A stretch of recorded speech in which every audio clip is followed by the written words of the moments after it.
এই ঘটনা আমি এখন তো যার যার কাছে কইছে, সবাই আমার কাছে তোর কালি জুবান, তুই তোর মুখ দিয়ে কাউরে কিছু কবি না। আমি আপনারা বদদোয়া দিলি যে আপনার লাইগে যাবে, বিষয়টা এমন না। যদি এমন হতো তাহলে আমার ছোট যে আছে তার আমি তাহাজ্জুদ নামাজ পড়ে বদদোয়া দিতাম।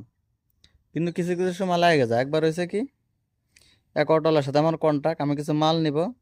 তার আমি বললাম ভাই এক গাড়িও হইতে পারে, দুই গাড়ি হইতে পারে। সে বললো কি কি মাল আছে, বললাম এই এই মাল।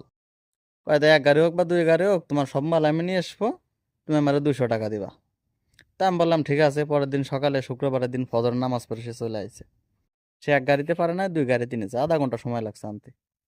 আর তার আমি 200 টাকা দিয়েছি, এখন সে বলে 400 টাকা দাও। সে বললো যে তোমার সাথে কন্ট্যাক্ট, প্রতি গাড়ি 200 টাকা। তা দুই গাড়ি আনছি 400 টাকা। তা আমি বললাম যে এইভাবে তো কথা না, কথা তো এইভাবে। সে বললো যে বেশি কথা কয় না, তুমি 400 টাকা দেওয়া লাগবে। তারপর জোরাজোরি এবার সে আমার কাছে 100 টাকা বেশি নিয়ে গেলো, 300 টাকা নিল। তা আমি তারে বললাম যে আপনি যে 100 টাকা বেশি নিলেন, এই 100 টাকা হজম হবে না। 7টা বাজে আমি এ কথা কইছি, কইয়া চলে গেলাম বল খেলানোর জন্য। 11টার সময় বল খেলে আসতেছি, আসে দেখি তার অটো বাজারে উল্টে থোয়া, চাকাটা খোলা। আমি বললাম কাকা কি হয়েছে? চাকা বাস্ট হয়ে গেছে। না, বিষয়টা এমন না যে আমি তারে বদদোয়া দিছি আর এই জন্য তার চাকা বাস্ট হয়ে গেছে। এমনও তো আবার অফারে তার চাকার ভিতর খোয়া ঢুয়ে গেছে বা গর্তের ভিতর তার চাকা লাগাই দিছে। এই ঘটনা আমি এখন তো যার যার কাছে কইছে, সবাই আমার কাছে তোর কালি জুবান, তুই তোর মুখ দিয়ে কাউরে কিছু কবি না।